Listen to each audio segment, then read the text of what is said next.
Saya kira beliau ini sudah menjadi tokoh nasional. Jadi jangan kemudian didegradasi kembali sebagai tokoh daerah, ya. Jadi sangat sayang, ya kita akan terus berusaha untuk menjadikan Pak Anies ini sebagai tokoh nasional. Nah, oleh karena itu mungkin ke depan, kalau kemarin kami sudah berusaha mengusung Pak Anies dan bekerja sekuat tenaga untuk memenangkan Pak Anies menjadi capres, saya kira di pilkada ini saatnya lah Pak Anies mendukung kader PKS untuk maju di.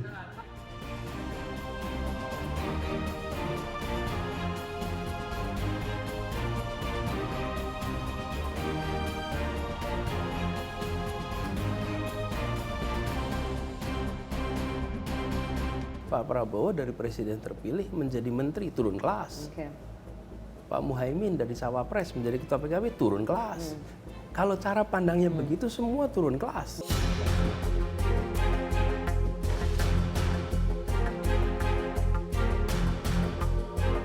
Harapan dari kader sih ada yang dimunculkan internal. Tetapi memang kita lagi menunggu sikap Mas Anies Baswedan.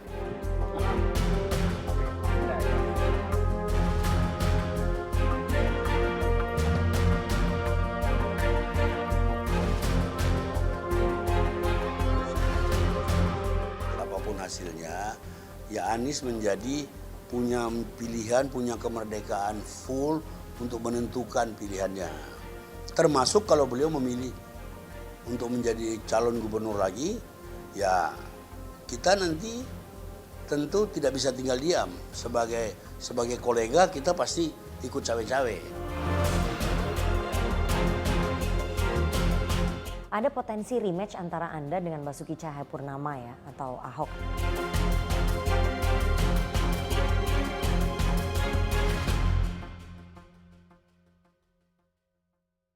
Setelah kalah di kontestasi pemilihan presiden 2024, namanya mulai didorong oleh partai-partai politik untuk bisa maju dalam kontestasi pemilihan gubernur DKI Jakarta 2024. Kemana karir politik tokoh yang satu ini akan berlabuh? Apakah tokoh yang satu ini akan tergoda untuk bertarung dalam kontestasi pemilihan gubernur DKI Jakarta 2024? Malam ini kita akan langsung berbincang dengan mantan calon presiden Republik Indonesia 2024, Anies Rashid Baswedan. Selamat malam Pak Anies. Selamat malam. Apa kabar? Alhamdulillah. Terima Waras, kasih sudah meluangkan sehat. waktu. Pemilu Presiden 2024 sudah lewat Pak Anies. Anda melihat karir politik Anda sudah tamat atau ada jalan politik lain yang masih menunggu di depan? Ya. Kontestasi sudah selesai.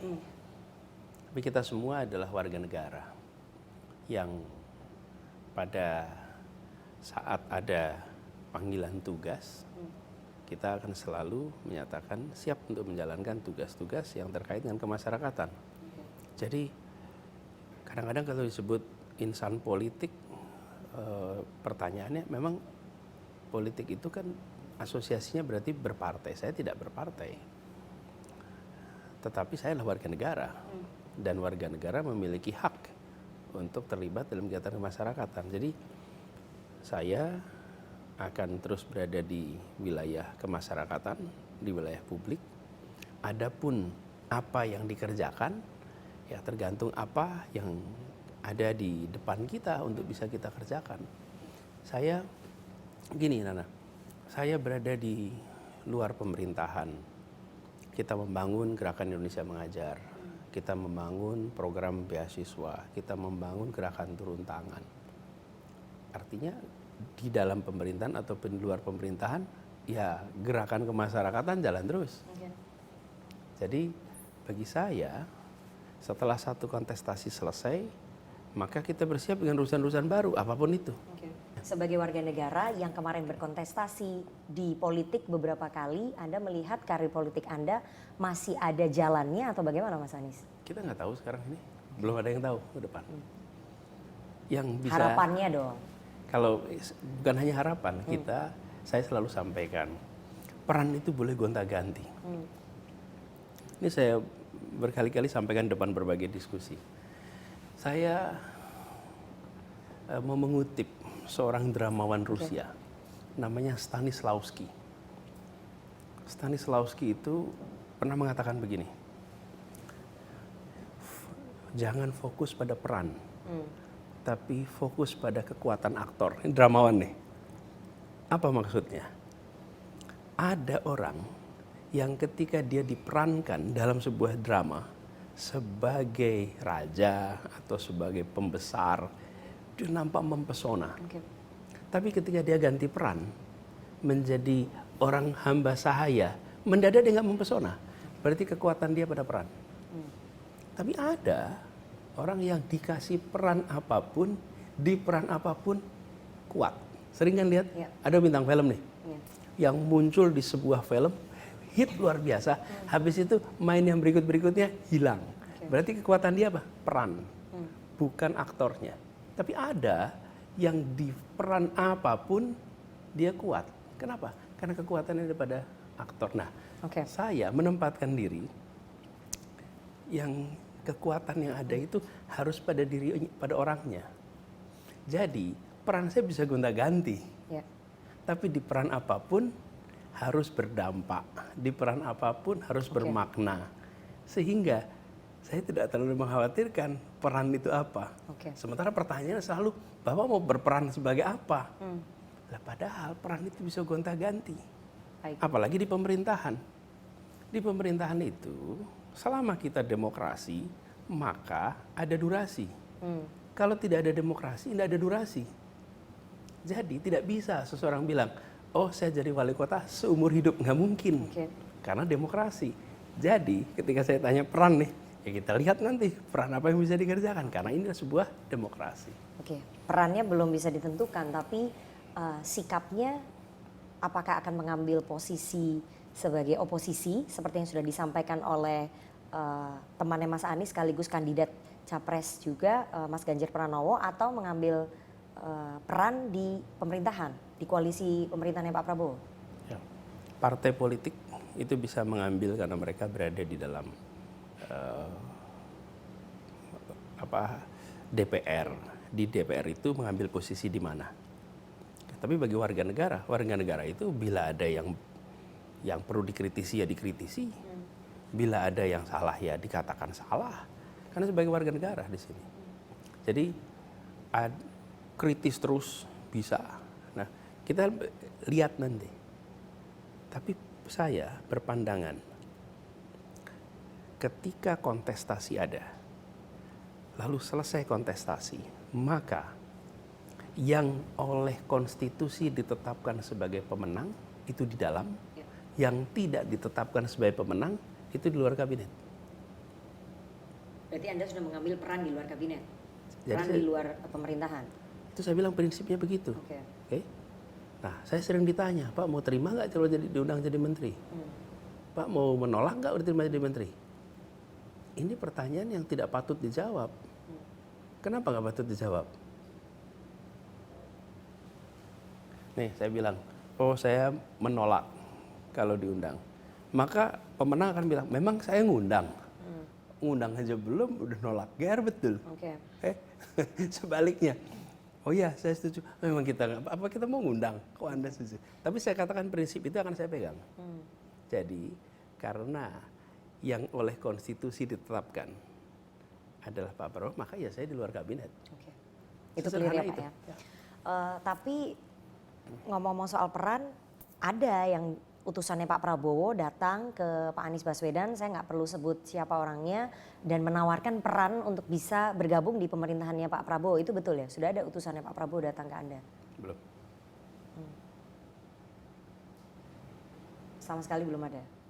Jadi belum ada tawaran itu? Belum. Termasuk tawaran sebagai Menteri Luar Negeri? Belum. Kok tersenyum Pak? Lu memang belum jawabnya. Apakah itu sesuatu yang lucu gitu, tawaran sebagai Menteri Jadi Luar Negeri? begini, yang menyampaikan itu banyak. Tapi saya tidak tahu apakah itu adalah pesan dari Pak Prabowo tidak. Mungkin kita nggak tahu. Oke. Jadi kalau sekarang ada yang menyampaikan, ada ini, saya dengar berkali-kali. Ada yang menyampaikan A, B, C, D. Saya bilang nanti dah. Tapi kita menghormati proses demokrasi. Saya menghormati proses demokrasi. Ketika MK sudah menetapkan, maka kita katakan kita mentaati keputusan MK. Dan saya memilih untuk hadir di KPU, menghormati proses ini. Dan ketika Presiden terpilih itu dilantik, ya semua menetapkan ini adalah presiden kita semua. Jadi jangan sampai Pilpres itu berlangsung 5 tahun.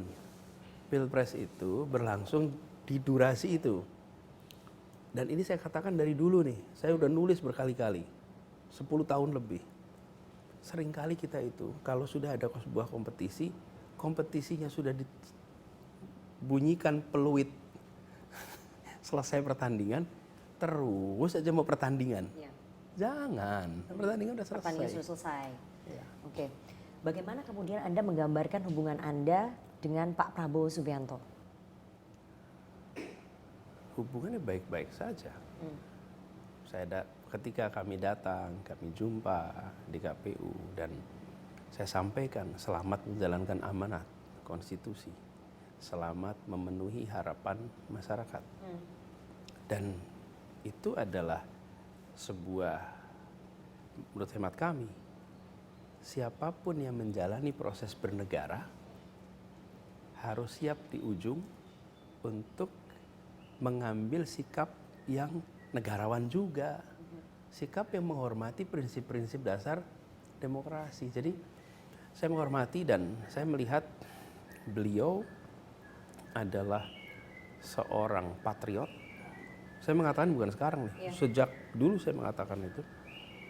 Dan saya percaya beliau akan menjaga prinsip-prinsip demokrasi. Minimal 3, waktu itu saya sampaikan. Beliau itu berasal dari keluarga yang amat terdidik,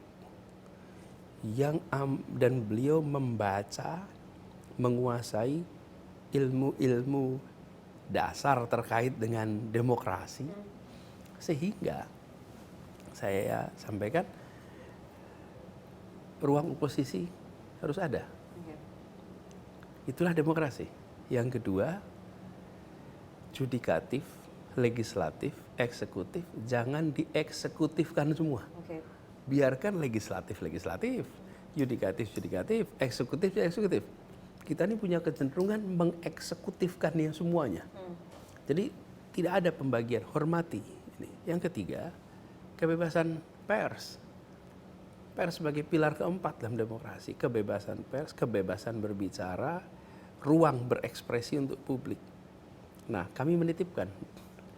Dan saya percaya Pak Prabowo, beliau paham ini semua, supaya demokrasi kita menjadi lebih baik lagi. Kalau Anda mengambil peran di luar pemerintahan sebagai warga negara, apakah kemudian Anda juga akan memberikan kritik secara terbuka bagi pemerintahannya Pak Prabowo dan Mas Gibran nantinya? Bisa terbuka, bisa tertutup, bisa apa saja. Sudah bertemu dengan Pak Prabowo, diundang, bertemu 4 mata sudah bertemu? Sesudah KPU belum. Oke.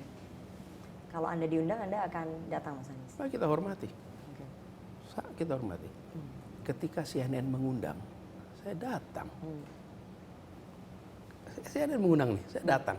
Kenapa? Saya menghormati pengundang. Oke. Jadi kalau diundang Pak Prabowo untuk berdiskusi tentang negara, dimintai saran soal negara, Mas Anies akan hadir ya? Hadir. Oke. Dan itu adalah tradisi yang harus kita bangun. Ketika para pendiri Republik ini mendirikan Indonesia, pandangannya berbeda-beda, partainya berbeda-beda. Apa yang membuat kesamaan di antara mereka? Sama-sama siap jumpa, sama-sama siap ketemu, sama-sama siap tukar pikiran. Dan apakah kemudian pertemuan itu menjadi sesuatu yang aneh? Enggak. Justru kenapa sih pertanyaan ini muncul? Karena selama ini di Republik ini, kalau ketemu berarti semuanya sama. Kalau ada perbedaan pandangan maka tidak ketemu. Lah nggak sehat demokrasi kita. Nggak sehat demokrasi kita. Justru kita ini harus membangun dan hormati. Menurut saya sikap untuk merangkul semua itu adalah sikap yang akan selalu dimiliki siapapun yang terpilih. Saya terpilih menjadi gubernur Jakarta tahun 2017. Normal saya menjangkau semua. Tapi kan nggak ada check and balance, Pak Anies. Saya menjangkau semua. Menjangkau, berkomunikasi dengan semua. Dan ketika ada pihak yang saya undang belum mau datang, nggak apa-apa, saya tunggu dah. Nanti 2-3 bulan lagi saya undang lagi. Kenapa? Ya sebagai orang yang bertanggung jawab atas Jakarta, saya perlu berkomunikasi dengan semuanya. Jadi normal. Makanya saya melihat ini juga sesuatu yang normal. Ketika presiden terpilih, kemudian menyiapkan diri dan kemudian berkomunikasi dengan semua pihak, ini normal. Yang nggak normal itu malah, udah saya nggak mau komunikasi dengan siapapun, malah aneh itu. Ada potensi rematch antara Anda dengan Basuki Cahayapurnama ya, atau Ahok. Yang menarik, rapat kerja daerah DPD PDI Perjuangan DKI memutuskan mengusung nama Anda dan salah satu kadernya. Maksudnya? Karena Anda sudah menyinggung soal Jakarta tadi, di media sosial Anda juga sudah banyak bicara soal Jakarta, kemudian banyak dukungan yang meminta Anda untuk maju kembali di kontestasi Pilgub DKI Jakarta. Anda berminat nggak Mas Anies? Jadi ini bukan soal minat dan tidak ya. Saya ditanya ini ketika masih proses pasca Pilpres, MK. Sebenarnya saya tidak mau jawab. Kenapa nggak mau jawab? Kita ini masih ada proses di MK. Okay? Nah, sekarang saya menerima warga yang mengatakan itu, partai yang memberikan undangan, dan sekarang saya sedang dalam posisi serius menakar soal ini. Mempertimbangkan? Ya, dalam fase serius menakar. Begitu ada panggilan tugas seperti ini, maka saya coba takar dengan serius. Saya berbicara, berdiskusi dengan berbagai kalangan. Itu fasenya saat ini. Jadi bukan soal minat dan tidak. Karena ini tanggung jawab yang tidak kecil. Sehingga menurut saya harus ada pertimbangan yang matang. Karena relawan cukup banyak yang menunggu, karena suara-suara yang kemarin memilih Anda mungkin ingin Anda maju kembali. Itu masuk pertimbangan nggak Mas? Tunggu aba-aba. Bagi relawan, tunggu aba-aba. Kami mengapresiasi sekali kerja relawan kemarin, dahsyat, luar biasa, ketulusan, keikhlasan, kerja keras yang bisa dibilang mewarnai seluruh gerakan selama ini. Tapi Mas Anies nggak takut dicap ataupun nggak khawatir kalau dicap sebagai orang yang takut kehilangan jabatan atau power ketika akan maju lagi di Pilgub DKI? Jadi setelah sebuah kontestasi selesai, sesungguhnya semua kembali ke posisi masing-masing.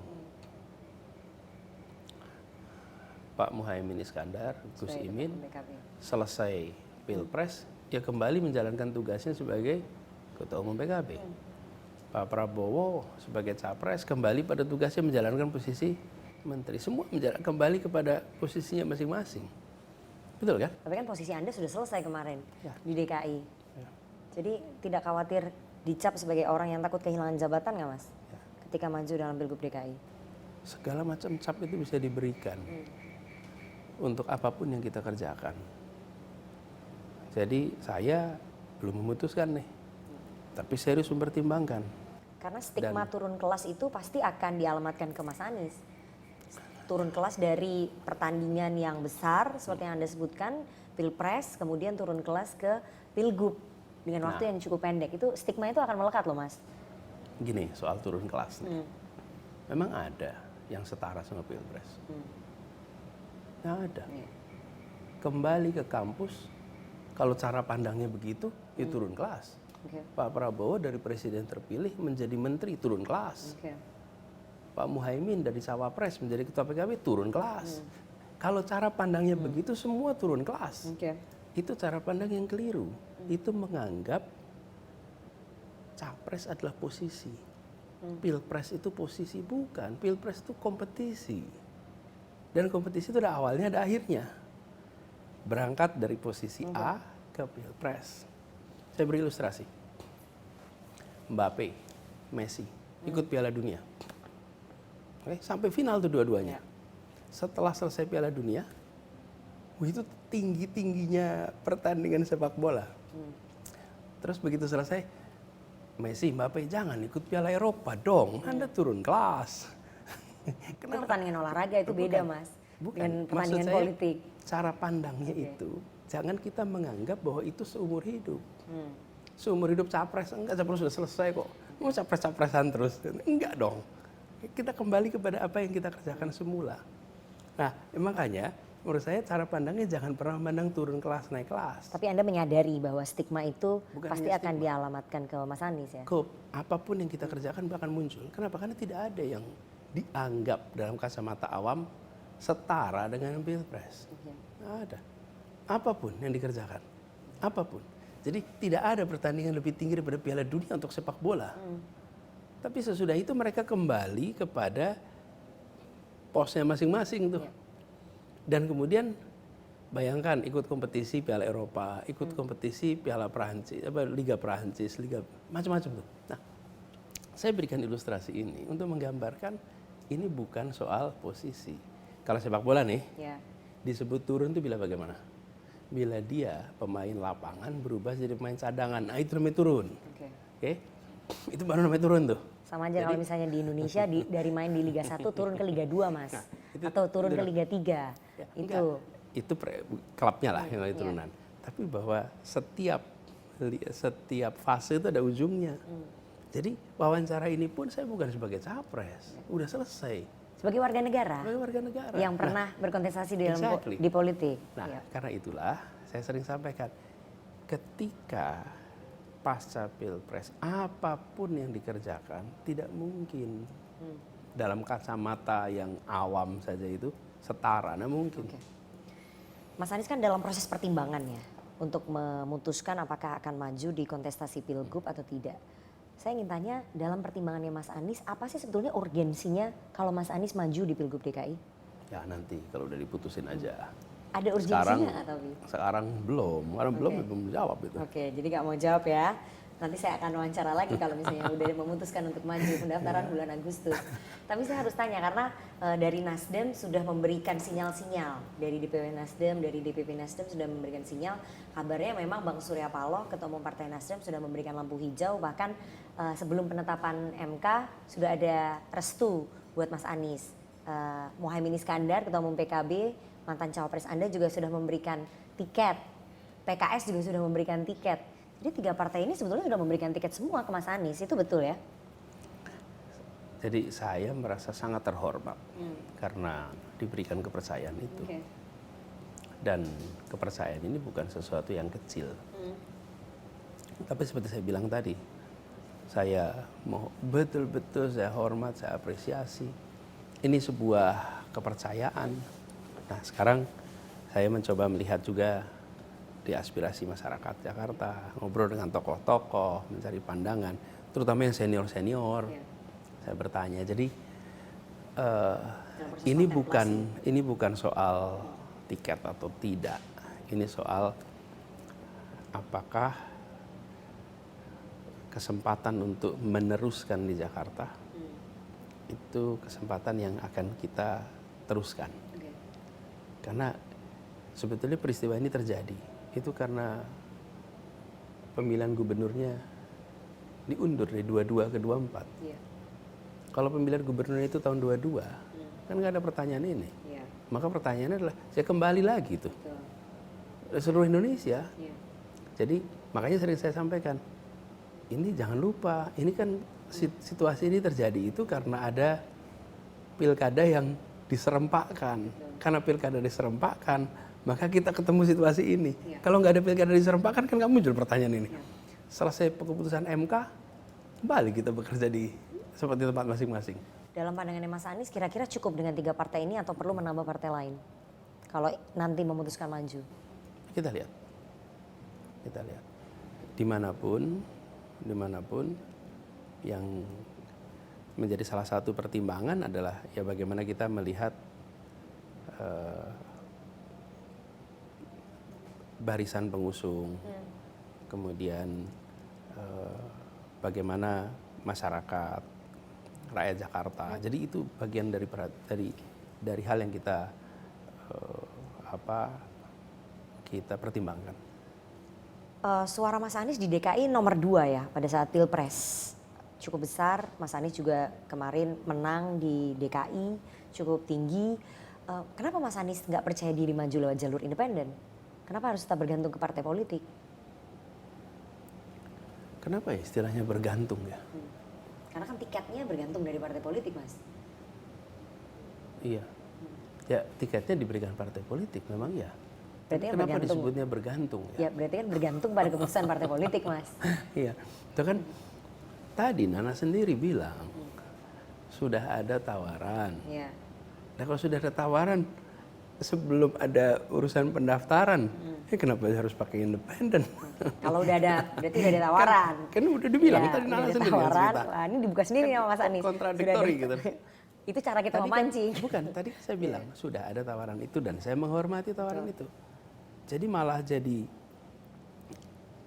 aneh kalau sudah ada tawaran itu kok malah jadi maju independen. Jadi lebih baik bersama dengan partai politik ya daripada maju independen, begitu kan Mas? Ya sebetulnya bukan hanya itu.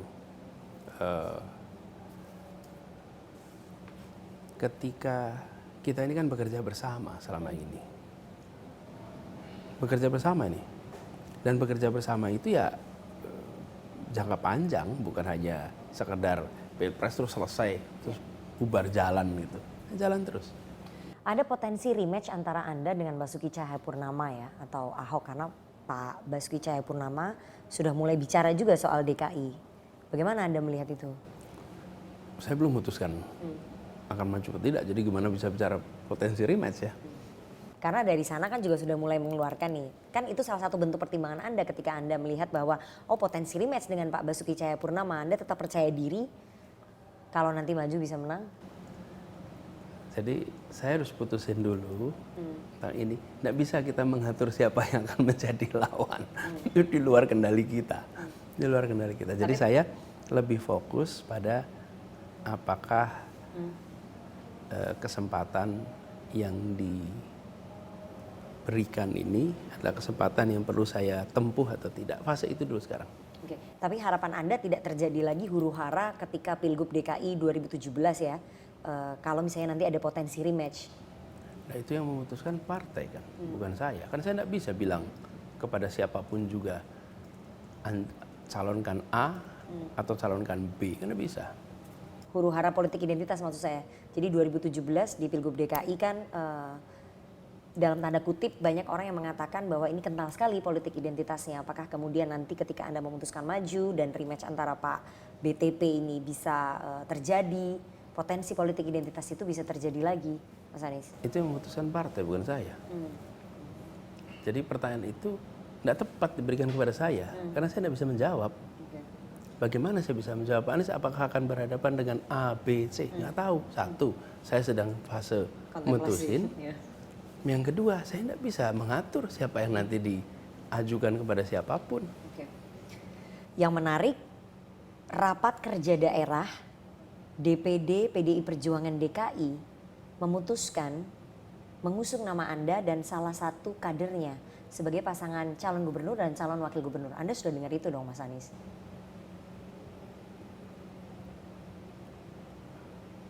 Maksudnya? Saya ulangi pertanyaannya, saya tahu, saya sadar Anda pasti juga sadar Anda sudah dapat informasi itu. Karena itu udah nyampe ke wartawan. Rapat kerja daerah DPD DKI Jakarta PDI Perjuangan memutuskan nama yang diusung sebagai cagup dan juga cagup itu adalah Anies Rashid Baswedan, dan satu nama yang saya tidak bisa sebut namanya itu kader PDI Perjuangan. Anda sudah dapat informasi itu dong Mas Anies? Kita tunggu sampai proses itu selesai. Di Republik ini segalanya jadi gosip, segalanya jadi berita. Seperti tadi dibilang, Pak Anies sudah ada utusan belum datang? Katanya sudah ada utusan. Kami di media udah dengar. Saya ketemu, saya nggak tahu ini utusan atau tidak. Kalau saya terima sebuah notifikasi, Pak Anies ini adalah surat keputusan, tolong Anda pertimbangkan. Nah, saya yakin. Tapi kalau sekedar cerita-cerita aja kita tunggu dulu sampai itu benar. Kerja resmi Mas Anies. Mana dokumennya? Memang ada. Nana lihat dokumennya? Nggak ada yang lihat Sudah dokumennya. ada utusan dari PD Perjuangan nggak yang komunikasi dengan Mas Anies dari DPD DKI? Kalau berkomunikasi, saya berkomunikasi dengan semua. Semua adalah teman-teman ketika sama-sama di DKI. Tapi saya selalu sampaikan, yang seperti ini itu tunggu sampai benar. Kan lucu ketika ternyata dokumennya keluar itu gosip, Pak. Gitu gimana? Tapi kalau Saya PD selalu Perjuangan berhati-hati. mendukung Anda nanti gimana Mas? Anda sedia untuk membuka hati untuk diusung nggak? Saat ini saya ini sedang menakar apakah akan menerima undangan untuk terlibat di Pilgub. Dan prinsipnya tadi saya bilang, semakin banyak yang ikut bersama-sama semakin baik. Itu kan selalu lebih Karena baik. tadi Anda mengatakan Anda terhormat dengan Oh, iya. tawaran dari 3 partai, Nasdem, PKB, dan juga PKS. Terhormat sekali. Oke, berarti kalau Apabila PDI datang Perjuangan PDIP, mempertimbangkan nama Anda untuk terhormat diusung. sekali. Terhormat sekali. Terhormat sekali. Dan Anda membuka komunikasi politik juga dengan mereka. Terhormat sekali. Jadi kami melihat itu adalah sesuatu yang barangkali banyak yang tidak terfikirkan sebelumnya. Mungkin juga mengejutkan bagi sebagian. Tapi saya jangan sampai mengomentari gosip. Nah, kalau pengamat mengomentari gosip nggak punya tanggung jawab apapun. Kalau saya mengomentari gosip ada konsekuensinya. Beda sekali. Tapi udah dengar gosipnya dong, Mas. Kalau gosipnya kita dengar dokumennya belum lihat. Gimana? Nanti kita tunggu dokumen resminya ya dari mereka ya. Mas Anies, Golkar merekomendasikan salah satu nama yakni Pak Ridwan Kamil untuk maju di kontestasi Pilgub DKI Jakarta melawan Anda. Jadi elit politik mengatakan bahwa kalau Anies Baswedan maju di Pilgub DKI, maka Ridwan Kamil akan maju sebagai penantang. Gimana Anda merespon ini? Di luar kendali saya. Tidak bisa kita, tadi saya bilang, kita tidak bisa bilang, tolong ya, si A saja, si B saja tidak bisa. Mas Anies kan punya hubungan yang baik ya dengan Pak Ridwan Kamil ya. Oh ya. Kami bersahabat, Oke. sangat baik. Apakah Anda melihat bahwa ini adalah upaya dari elit politik untuk mengadu Anda dengan juga Kang Emil gitu, dengan menempatkan Anda dengan Kang Emil dalam satu panggung kontestasi? Kalau itu sudah ditetapkan baru saya komentar. Tapi kalau itu baru spekulasi, buat apa dikomentari? Terakhir Mas Anies, kapan akan memutuskan secara resmi saya akan maju dalam kontestasi Pilgub DKI? Berapa lama lagi nih kita harus kapan? Pendaftarannya bulan Agustus sih. Nah, sekarang Tapi bulan- ini relawan mungkin sekarang pendukung Anda bulan- menunggu loh. Ya, jadi sekarang saya sedang mengambil jeda.